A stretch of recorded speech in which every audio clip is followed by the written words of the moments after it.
Sostenemos este lugar un año más, nuestro tercer año consecutivo, porque estábamos decididos en estos tiempos de fragmentación, de dureza y de bastante crueldad, proponer un nuevo año de este espacio de civilización y barbarie en Casa Tomada para realizar una invitación sencilla, humilde, pero creemos que es fundamental en estos tiempos.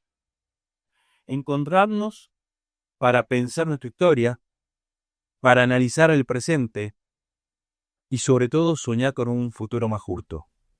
Estamos en un momento, no quiero ser vulgar, para eso ya lo tenemos de presidente, pero estamos en un momento bastante furero. Nos gobierna la crueldad. Parece repetitivo decir la crueldad, la crueldad, la crueldad, pero realmente es muy triste, muy agobiante ver cómo los casos de los otros días, del Día del Trabajador nada más ni nada menos, de Carlos Héctor Velázquez, decide quitarse su vida por no encontrar respuesta en una obra social que debería ser gestionada por el Estado, pero es este gobierno el que la terminó de vaciar. Carlos Héctor Velázquez, jubilado, suboficial, un soldado que aportó toda su vida y que lamentablemente tuvo una segunda oportunidad que no llegó, porque Carlos quiso quitarse la vida bajo San Martín con una carta pública que toca las almas y no hace abrir los ojos ante este momento. Se prometieron ayuda de todo tipo que nunca llegaron, y el 1 de mayo Carlos decidió con Matías quitarse su vida. Carlos no es el único. Son miles y millones de jubilados los que están pasando por un momento atroz. También los pibes y pibas, como seguramente vamos a ir hablando durante estos programas.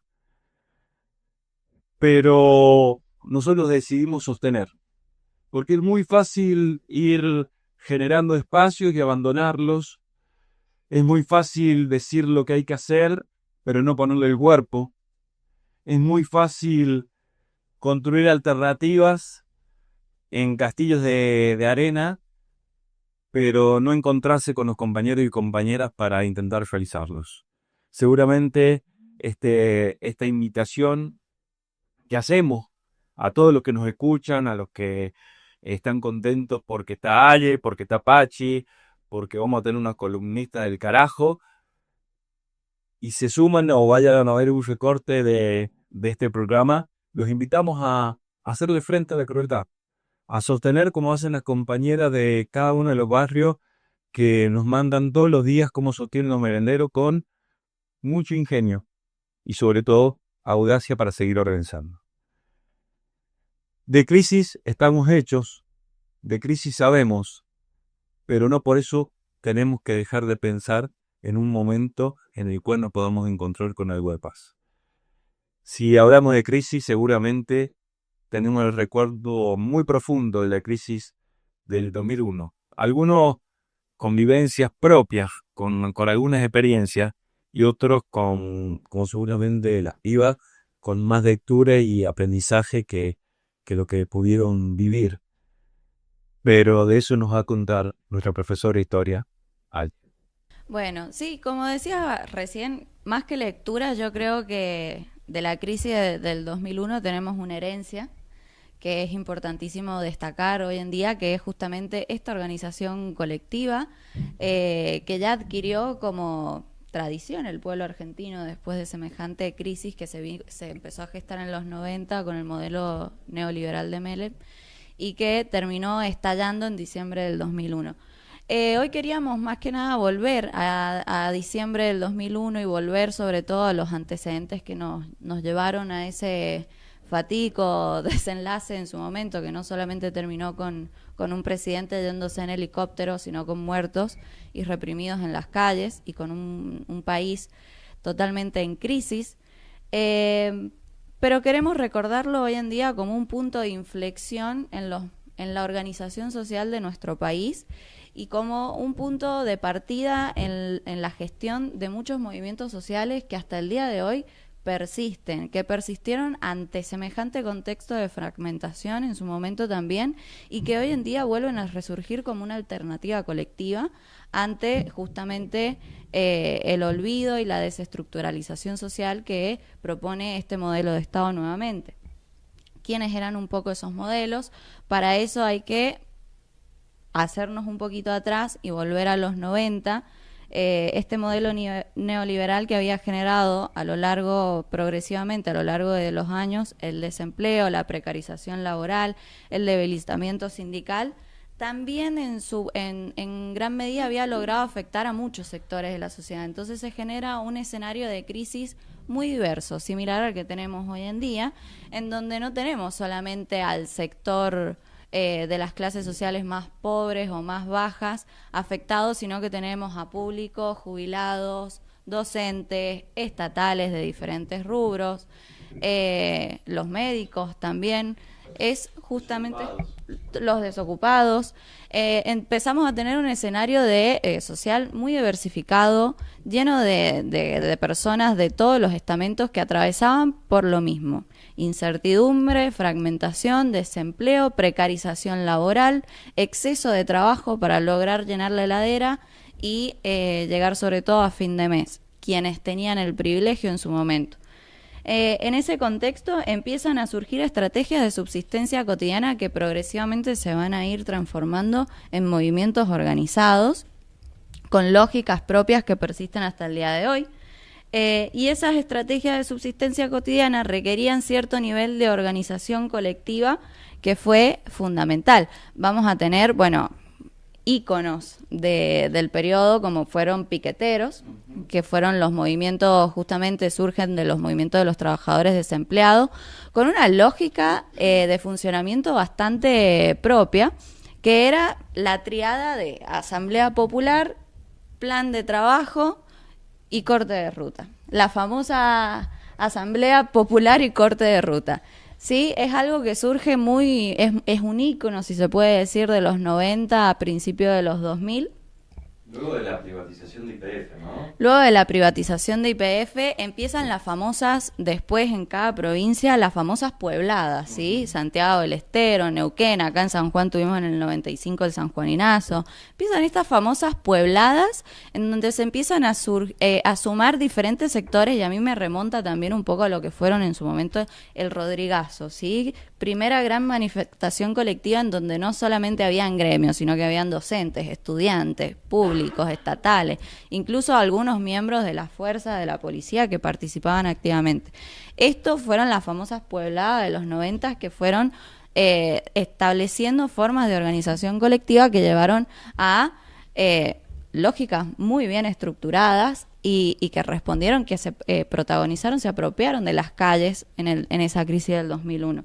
Después tenemos, dentro de lo que fueron todas esas grandes movilizaciones, se van sumando y formando cada vez más cooperativas, ollas populares y las famosas redes de trueque. ¿Sí? Soy saca un tema muy importante, el señor Cobranza, que habla del Parque Santillán en Jujuy, ¿no? También, sí. No, tenemos... La verdad es que hoy me puse a repasar un poco las puebladas que se fueron dando en las diferentes provincias, y no solamente, digamos, el nivel de organización, sino también el nivel de crueldad y la respuesta del Estado, que da hasta un poco de miedo, digamos, las similitudes que hay con el presente, ¿no? La criminalización de estos espacios colectivos, de las ollas populares sostenidas por las mujeres, porque estos cortes de ruta, estas asambleas se sostenían también gracias a las mujeres. Empiezan a surgir también en estos contextos estas primeras preguntas feministas, estas primeras mujeres que empiezan a descubrir que tenían una voz dentro de las asambleas, que cumplían un rol dentro de los comedores, de las ollas populares. Empieza a haber como una organización colectiva de todos los sectores. A esto es a lo que intento llegar. Y también tenemos un ícono en Argentina, pero que fue también una referencia a nivel mundial en cuanto a la lucha de los trabajadores, que fueron los movimientos de empresas recuperadas, que ante el cierre progresivo de cada vez más fábricas y empresas nacionales de nuestro país, los mismos trabajadores se empiezan a organizar de forma cooperativa y colectiva dentro de las empresas para apropiarse de los capitales que los mismos empleadores dejaban en abandono, digamos. Y en este caso tenemos como, yo le estuve averiguando en la actualidad, porque los movimientos de empresas recuperadas se mantuvieron en estos últimos 20 años, pero actualmente tenemos 400 empresas recuperadas en el país, y sin embargo hay una que es ícono del 2021, pero que también fue referencia a nivel mundial, que fue Fasimpat, que es la Exanon, una fábrica de cerámicas de Neuquén, también luego de una pueblada a raíz de el cierre de esta fábrica y los despidos masivos. Los mismos trabajadores se ocupan de la fábrica y le cambian el nombre bajo el lema Fábrica sin patrones. De ahí viene el Fasimpat. Bueno, ojalá que puedan sobrevivir estas 400 empresas al distribuido de Milei y Caputo, ¿no? Sí, esperemos que sí. Y si no, bueno, será ponernos en contacto con los movimientos de empresas recuperadas y ver cómo se sostuvieron en su momento esas lógicas de organización. También hubo un cambio, acá hay un cambio de mentalidad que yo veo, que es de pasar de esa individualidad de, ay, me quedé sin empleo y no sé qué hacer, a la organización colectiva de, bueno, busquemos entre todos una respuesta a esto, al empleo que todos necesitamos. Es del el trabajo que quiero y necesito al trabajo y al empleo que podemos producir entre todos en momentos de crisis. Qué distinto, ¿no?, a la idea de hacer cerveza artesanal, ser tu propio emprendedor, Sí. Vender allí todo en tu casa para poder zafar, a una organización colectiva, ¿no? Sí. Recuperar las herramientas de trabajo, recuperar la fuerza industrial del país y ponerlo al servicio de todos. Sí, empieza a crear esta lógica. Yo creo que viene un poco justamente de este escenario tan diversificado de afectados. O sea, yo creo que empieza a gestarse inevitablemente esta conciencia de clase, que es lo que hoy quizás nos está faltando, pero que yo creo que con mucha esperanza también poco a poco la vamos adquiriendo, de que el trabajador de la fábrica, el piquetero desempleado, el cartonero, el docente, somos todos estamos todos posicionados en el mismo lugar, todos dependemos de políticas públicas, de una comunidad organizada, del pleno empleo, todos dependemos de alguna forma del consumo, de la producción, del funcionamiento de las industrias de nuestro país. Entonces, bajo esa concepción,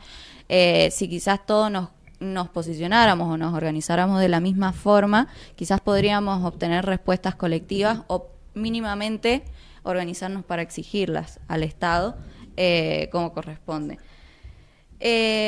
Rasgos compartidos de todos estos movimientos, un poco los que ya hemos mencionado. Hay también una iniciativa de apropiarse territorialmente de espacios que habían sido negados, las rutas, las empresas, los barrios, ¿sí?, las calles. Una organización autónoma pero comunitaria ante la ausencia del Estado y la experimentación de formas de democracia mucho más directas y horizontales, si se puede decir, a la hora de exigir el empleo y los derechos laborales. Así que bueno, trayéndolo un poco a la actualidad, donde nuevamente estamos viviendo esta fragmentación, este individualismo, este adormecimiento, porque siento, digamos, que la estamos pasando todos mal y sin embargo todavía nos falta despertar o hacer ese clic en el cual decimos, che, yo si como docente la estoy pasando mal, también la están pasando mal los padres de los chicos que van a clase, también la están pasando mal mis alumnos, también la están pasando mal el resto de los y su cascada, todo el mundo la estamos pasando mal. Porque está bueno, una cascada, sí, imagínate. Y si no, que nos cuente cómo hizo para enriquecerse $800.000 tan en 2 rápidamente. años, ¿no? Impresionante. Récord, la Argentina produce récord. No. Es que cada uno se desloma para evaluar, ¿no? No, sí, no, yo que nos explique cómo hay que deslomarse, yo quiero saber, porque me estoy deslomando. Me estoy deslomando mal, capaz, no sé. Paz me dice por el chat, Teresa Rodríguez fue asesinada durante manifestaciones de sus padres y docentes. Sí, Teresa Rodríguez, el gran ícono. sí, de en la Neuquén, Argentina, creo. porque, claro. Sí, en Neuquén, sí, sí, sí. Bueno, entender al 2001 sin idealizarlo, obviamente, porque lo ideal sería que como pueblo, como sociedad, podamos mantener una memoria histórica de ciertos periodos de nuestra historia y evitar que estos 2001 vuelvan, pero ante la inminente precarización y fragmentación social que estamos viviendo, recordar el 2001 justamente como un ejemplo de organización colectiva y de sostenimiento de estos espacios ante la ausencia y la desaparición por completo del Estado. Sí, y entender también un poco que aquellos movimientos en su momento crearon nuevas formas de querer decir cómo quieren vivir y que no lo que tenemos que hacer nosotros hoy. Nuevas Escúchame, políticas. vamos a hacer algo muy desprolijo, pero tu columna es de escucharte y queremos que te escuchen todos, así que vamos a cambiar el micrófono Bien. de la Aye por el tuyo para que ojalá se pueda escuchar mejor y contarnos. Por favor, qué lujo.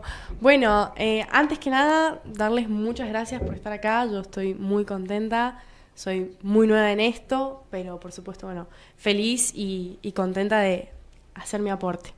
Por suerte dijo que era nueva, porque imagínate si ella era David. No, bueno. Quedamos al descubierto más. Yo creo que la cuestión con la colectividad y el adormecimiento, por supuesto, es algo que no le escapa a las instituciones educativas. Como joven, si se puede decir, sin ofender a nadie. Hace uso y lujo de la palabra para los que quizás no podemos tanto.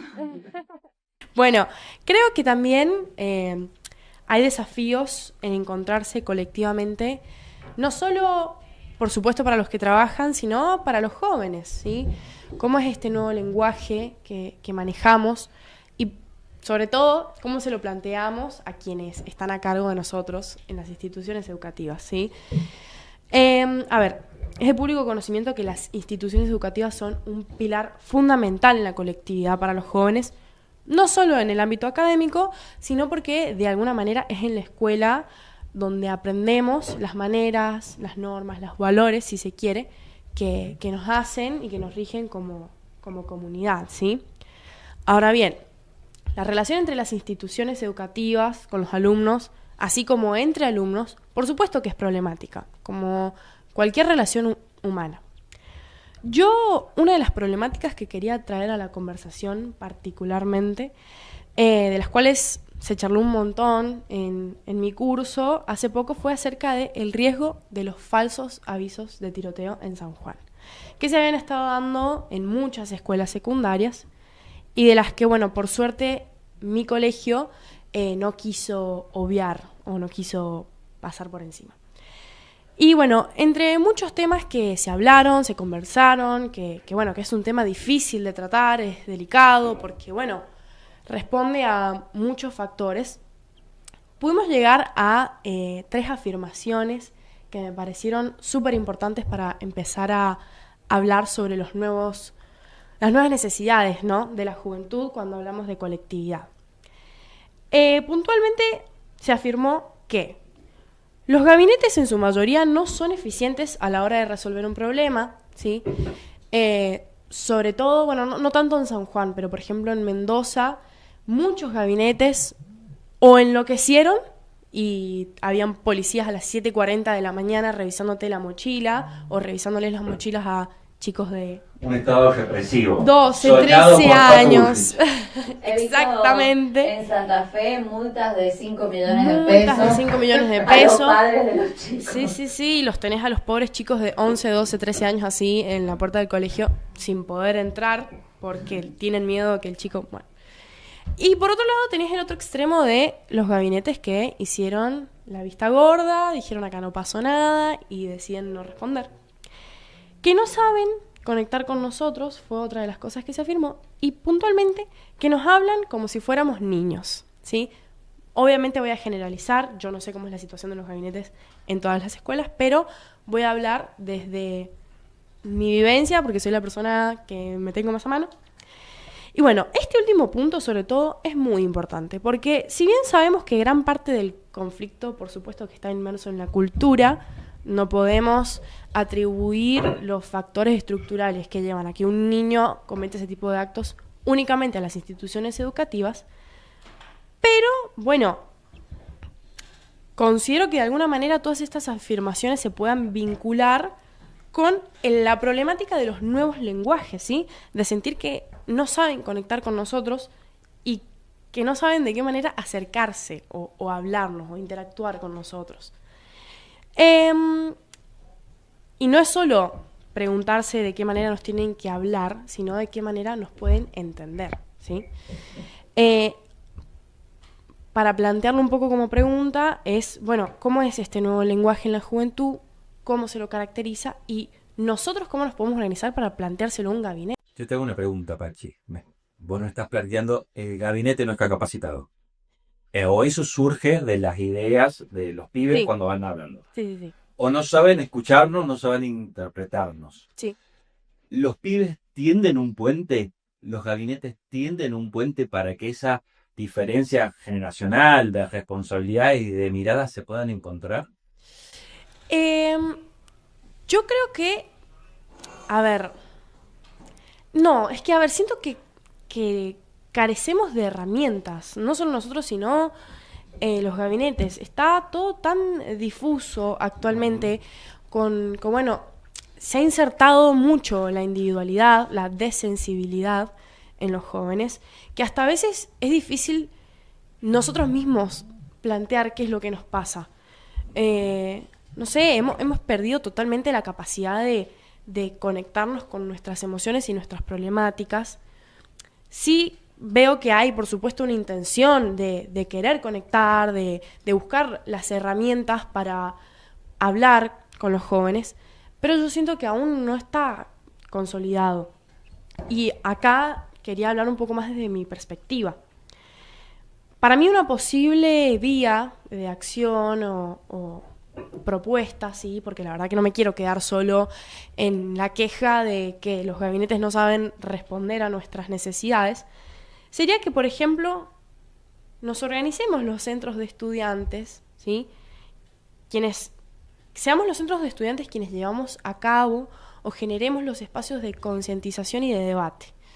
Por supuesto, mediados por profesionales, sobre todo en un tema como es la salud mental, ¿sí?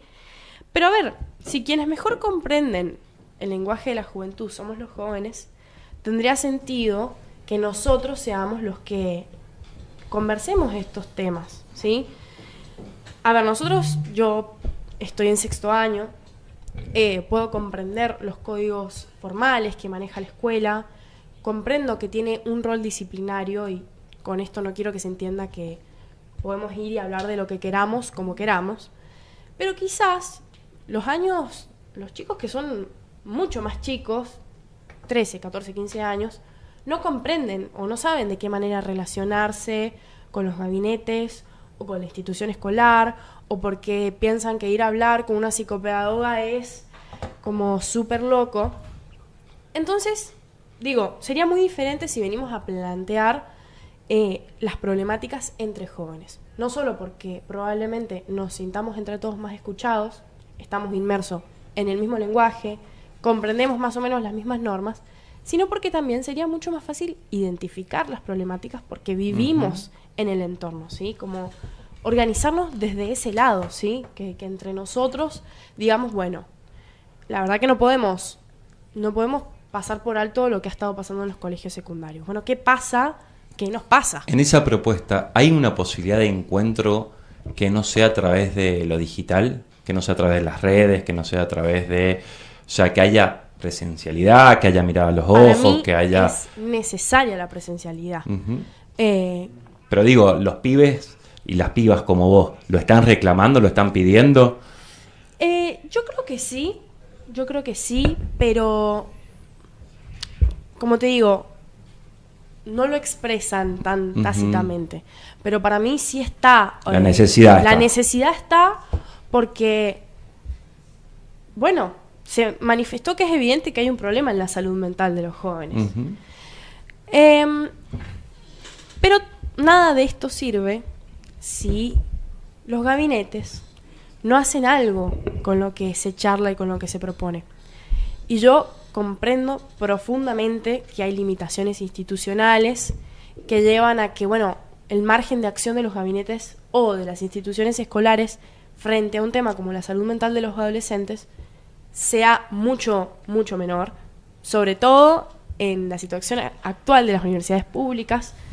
Comprendo que pueden tener quizás otras prioridades, pero bueno, gran parte de la deserción de los jóvenes en las cuestiones que nos competen a todos en la escuela tiene que ver con que es muy difícil a veces llevar a cabo algo en la escuela, ¿sí? Porque a veces vos vas y charlas y es como que queda en la nada. en la nada, ¿no? Sí. No se concreta. Con respecto a eso, viste, o sea, hablas y me estoy acordando de las últimas Vos estás jornadas dando clase, sí, por eso no estoy en preuniversitarias, pero estoy en una escuela pública y en una privada. Y se me vienen a la cabeza las últimas jornadas de concientización que se han hecho sobre la escuela sin violencia. Realmente son un bodrio no solamente para nosotros como docentes, sino también para los estudiantes, porque no hay tal escucha de los estudiantes. O sea, no es la intención de la jornada generar un espacio en el cual los estudiantes puedan hablar. Es básicamente volver a ejercer y a ponernos los docentes, las autoridades de la escuela, en un rol totalmente paternalista en el cual nosotros tenemos que decirle al chico cómo tiene que portarse sin importarnos qué es lo que está pasando detrás de la realidad de ese chico para que el chico reaccione de esa forma. 100%. O sea, y eso, o sea, pasa en todas las escuelas, pero con lo que decís vos con respecto a los gabinetes, se complejiza más en las escuelas públicas, en donde no hay un gabinete por escuela y un gabinete por zona. Exactamente. Entonces, no dan abasto, imagínate. Y bueno, como dije anteriormente, entiendo que hoy los gabinetes pueden tener otras prioridades. El tema es que ya la cuestión de la salud mental en la adolescencia, ¿sí? El auge de la virtualidad, los casinos online, son una cosa que el colegio ya no puede escapar.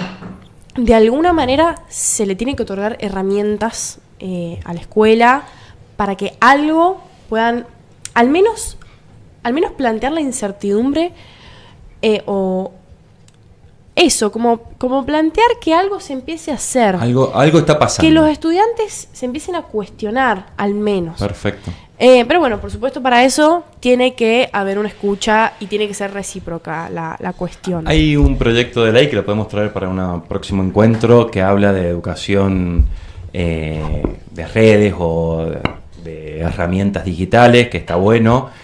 Y también hay ejemplos de algunos países, si no me equivoco, Australia, que ha prohibido el redes uso sociales hasta para los 13, 14 años, 16 ¿no? años. 16 años, bueno. Y en otros países como en España, hasta los 14 años.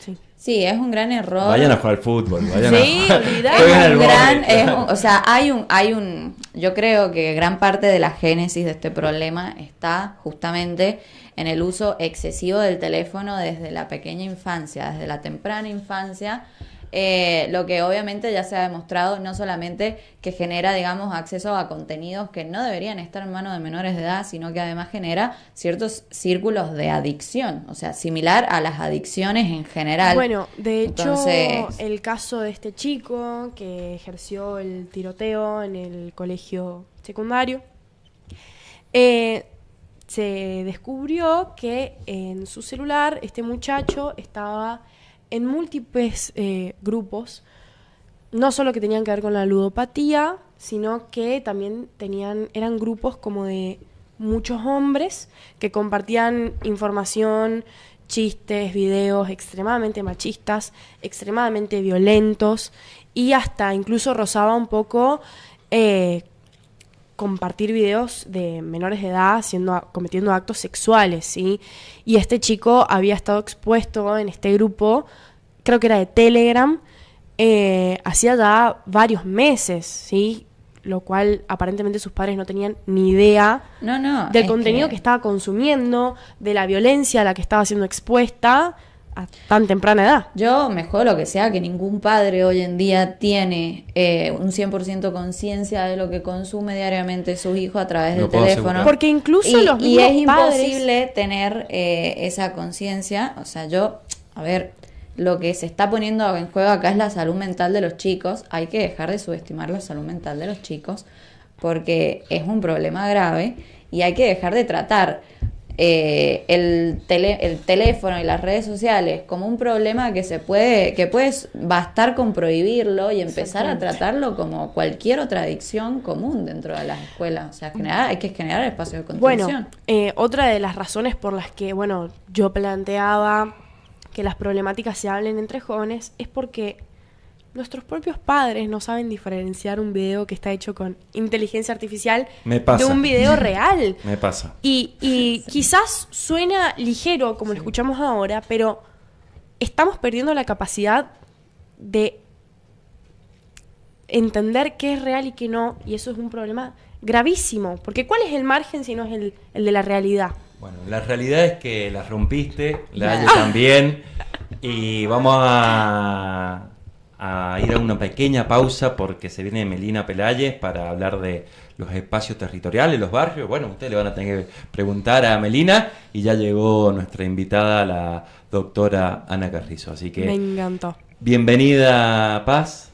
Como siempre, hay un placer. La verdad, un orgullo tremendo las columnas de las dos.